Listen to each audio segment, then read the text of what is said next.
بسم اللہ الرحمن الرحیم۔ السلام علیکم ورحمۃ اللہ وبرکاتہ۔ قرآن پاک اللہ کی آخری کتاب ہے۔ اس سے پہلے تمام انبیاء پہ کتب اور صحیفے آتے رہے ہیں کہ جس قوم پہ ان کو مبعوث کیا گیا اس کی تعلیم، تربیت، تزکیہ کریں، اور آخر میں یہ قرآن پاک نبی صلی اللہ علیہ وسلم پہ نازل ہوا جو رہتی دنیا تک سب کے لیے ہدایت کا سرچشمہ ہے۔ جو بھی اس کو رہنما ہدایت کے لیے استعمال کرے گا، انتخاب کرے گا، تو وہ کامیاب ہوگا۔ کوئی بھی شخص ہو، کوئی بھی قوم ہو، کوئی بھی نسل ہو، کوئی بھی رنگ ہو، کلر ہو، کوئی بھی جگہ ہو، اس کے لیے یہ ہدایت ہے کہ وہ اس کو پڑھے، سمجھے، عمل کرے اور اپنی زندگی میں لے کے آئے، اس کے مطابق زندگی گزارے۔ قرآن پاک 23 سال پہ، تقریباً 23 سال جو ہے نبی صلی اللہ علیہ وسلم پہ نازل ہوا، 23 سال کے عرصہ پہ، تو 13 سال مکہ میں اور 10 سال مدینہ میں۔ تو یہ ہمارے لیے نجات کا ذریعہ ہے، ہمارے لیے ہدایت ہے، اور ہم کیا خیر خواہی اس سے لے سکتے ہیں، اس پہ کام کرنے کی ضرورت ہے۔ تو اللہ تعالیٰ نے فرمایا ہے قرآن مجید میں، ان هو الا ذکر للعالمین، یہ سب جان والوں کے لیے نصیحت ہے۔ یہ جو قرآن پاک ہے تمام جہان عالم کے لیے، تمام نوع انسانی کے لیے، یہ انٹرنیشنل کو بک ہے، یہ لاسٹ ٹیسٹیمن ہے۔ اس سے پہلے اگر اولڈ ٹیسٹیمن یا نیو ٹیسٹیمن، یہ لاسٹ ٹیسٹیمن ہے جو انسانوں کی ہدایت کے لیے ہے۔ اس سے لوگ سیکھیں، سمجھیں اور اپنی زندگی میں لے کے آئیں۔ قرآن مجید کی تحریف سے پاک ہے۔ تمام کتب پہلے جتنی بھی آئی ہیں لوگوں نے اس کو چینج کر دیا، ختم ہو گئیں، بدل دی، اس کی زبان مردہ ہو گئی۔ قرآن پاک وہ زندہ جاوید کتاب ہے جو رہتی دنیا تک رہے گی۔ اللہ تعالیٰ نے فرمایا ہے اِنَّا نَحْنُ نَزَّلْنَا الذِّكْرَ وَإِنَّا لَحَافِظُونَ، بے شک ہم نے اس کو اتارا، ہم اس کی حفاظت کرنے والے ہیں۔ یعنی اللہ تعالیٰ نے اس کی ذمہ داری کی ہے، کوئی بھی اس کو بدل نہیں سکتا، اس میں تعریف نہیں کر سکتا۔ اس کے لیے اس کی جو ہدایت ہے، جس کی روشنی ہے، ہر شخص کے لیے موجود ہے کہ وہ اس کو پڑھے، سمجھے، سیکھے اور اپنی زندگی پہ لے کے آئے، اور دوسروں کو کس طریقے سے یہ پہنچا سکتا ہے، اور کس طرح اس کی آیات عرف اور یہ ہدایت کا ذریعہ ہے۔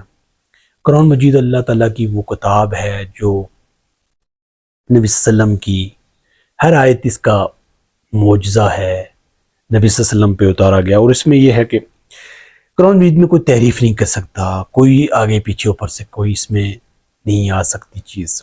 لا یاتیہ الباطل، لا یاتیہ الباطل من بین یدیہ ومن خلفہ تنزیل حکیم حمید، یعنی یہ کتاب جو ہے نہ اس کو آگے اور پیچھے سے کوئی آ سکتا ہے، وہ بڑی حکمت والے، تعریف والے رب کی طرف سے ہے۔ اس رب کا شکر ادا کیجیے، اس رب کے آگے جھکیے جس نے یہ قرآن پاک عطا کیا ہے، اللہ کی آخری کتاب جو ہمارے اوپر نبی صلی اللہ علیہ وسلم پہ نازل ہوئی، ہمارے درمیان یہ موجود ہے۔ اب ہماری یہ ذمہ داری ہے، فریضہ ہے کہ ہم اس کو پڑھیں، سیکھیں اور دوسروں تک پہنچائیں۔ یہ ہر فرد کے لیے کہ وہ کتنا کر سکتا ہے، کتنا شوق اور ذوق سے کام کر سکتا ہے۔ قرآن مجید میں اللہ تعالیٰ کی یہ پوری جتنی بھی آیات ہیں، 6236 جو آیات ہیں، 114 سورتیں ہیں، ابھی 31 پارے آپ ہیں، تو یہ اس کو ہم پڑھیں اور سیکھیں اور سمجھیں اور دوسروں تک پہنچائیں۔ اللہ تعالیٰ قرآن میں فرماتے ہیں قُلْ لَا يَأْتَمِدُ الْإِنسُ وَالْجِنُّ أَن يَأْتُوا بِمِثْلِ هَذَا الْقُرْآنِ لَا يَأْتُونَ بِمِثْلِهِ وَلَوْ كَانَ بَعْضُهُم لِبَعْضٍ ظَهِيرًا، یعنی اگر کوئی سب، نبی صلی اللہ علیہ وسلم فرما دیجیے، نبی صلی اللہ علیہ وسلم کو کہہ رہے ہیں اللہ تعالیٰ کہ جن ان سب جمع ہو جائیں اور اس پہ قرآن جیسا کوئی لائیں تو وہ جس جیسا نہیں لا سکیں گے، وہ ایک دوسرے کے مددگار بن جائیں، کوئی بھی نہیں۔ تو ہمیں دیکھنا چاہیے یہ کتاب جو ہے بدل کوئی نہیں سکتا ہے، جن و انس کی جتنی کوشش ہو وہ ایک کوشش خسران ہوگی، وہ ان کے لیے وبال ثابت ہوگی۔ اس کو کوئی بدل نہیں سکتا. اس پہ یقین، اس پہ ایمان، اس پہ جتنا پختہ یقین ہوگا اور اس کے مطابق اس کو پڑھ کے روز زندگی کا سفر شروع کیا جائے روز. تو یہ قرآن مجید کے مختلف جو تدوین ہے، مراحل ہیں، نبی صلی اللہ علیہ وسلم و صحابہ کرام رضی اللہ تعالیٰ اجمعین اس کو لکھتے تھے ہڈیوں پہ، پتھروں پہ مختلف. تو نبی صلی اللہ علیہ وسلم پہ جب یہ قرآن پاک کی کوئی آیت نازل ہوتی تھی حضرت، تو اس وقت حضرت جبریل علیہ السلام، اس کے بعد پھر نبی صلی اللہ علیہ وسلم کہتے تھے صحابہ کرام رضی اللہ تعالیٰ اجمعین کو کہ یہ صورت، یہ آیت فلاں صورت پہ فلان جگہ پہ اس کو لکھ لیں، اس لفظ کے بعد، اس آیت کے بعد اس جگہ.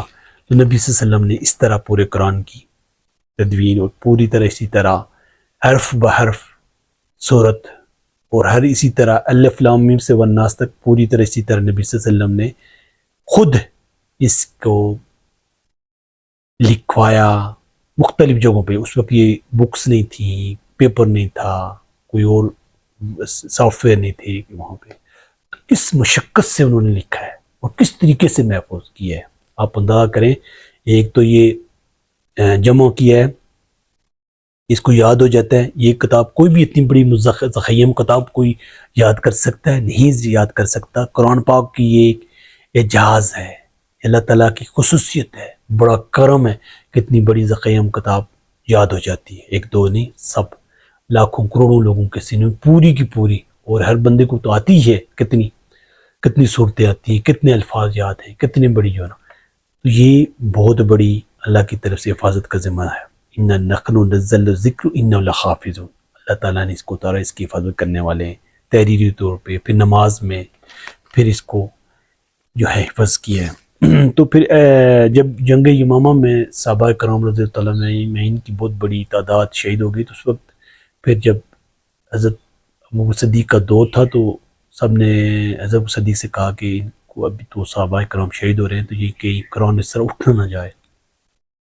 تو پھر وہاں پہ انہوں کی پہلے تو انکار، بعد میں ان کو شرح صدر ہوا، تو پھر انہوں نے حضرت زید بن ثابت کی سربراہی میں ایک کمیٹی بنائی اور اس کو پھر بنایا اور اس کو پھر ایک کتابی شکل دی. اور پھر وہ ایک جہاں جہاں پورے صحابہ کرام دو صحابی کی گواہی پہ وہ پھر لکھتے تھے کہ یہ آیت یہاں پہ ہے. تو پھر مصحف الام پھر مصحف الام جو ہے حضرت زید بن ثابتہ کی کاوش سے یہ ایک نسخہ تیار ہوا ہے.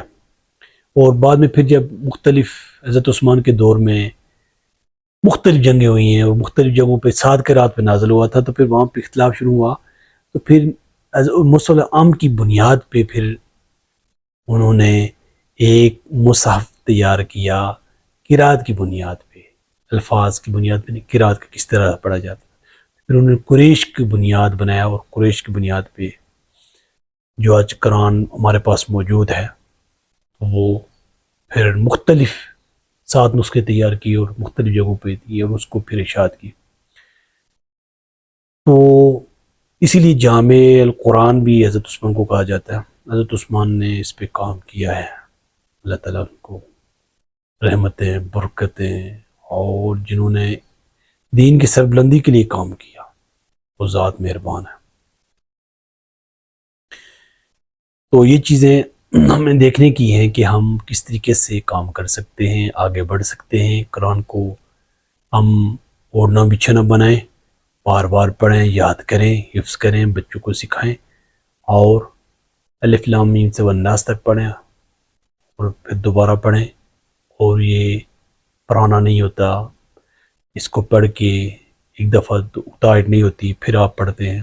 یہ اللہ کا اعجاز ہے، اللہ تعالیٰ نے اس کے اندر یہ خیر رکھی ہے کہ ہم کس طریقے سے اللہ کی کتاب کو دوسروں تک پہنچاتے ہیں اور اس سے ہدایت حاصل کرتے ہیں.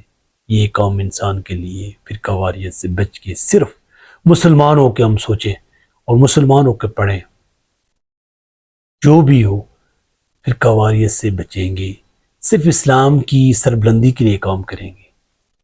تو یہ ہماری کاوش قبول ہوگی. ہماری جو زندگی ہے دنیا آنے کا مقصد جو ہے یہ ہے کہ یہ خلقت الجن والانس لیعبدون، جن و انسوں کو پیدا کرنے کا مقصد اللہ تعالیٰ یہ ہے کہ وہ عبادت کے لیے پیدا کیے گئے. الذی خلق الموت والحیات لیبلوکم ایکم احسن عملا، جس زندگی اور موت پیدا کیے تاکہ دیکھیں کہ تم میں سے اچھی کام کون کرتا ہے.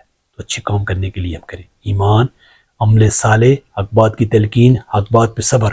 ایمان، عمل صالح، حق بات کی تلقین، حق بات پہ صبر، یہ چاروں کام ہم کریں. زندگی ایک موقع ہے، کیا کر سکتے ہیں، کیسے کر سکتے ہیں، اس پہ کرنے کے لیے دن رات محنت کریں، آگے بڑھیں. اور دوسروں کے ساتھ ہماری خیر خواہی یہ ہے کہ اس کو قرآن کو پڑھیں، سیکھیں، آگے جائیں. اور یہ وقت ہے ہمارے پاس، یہ تبھی ممکن ہوگا جب ہم اس کے لیے کوشش کریں گے. اور یہ کوشش جہاں بھی ہیں ہم آگے بڑھتے جائیں، اللہ کی توفیق سے ہی ممکن ہے. والسلام.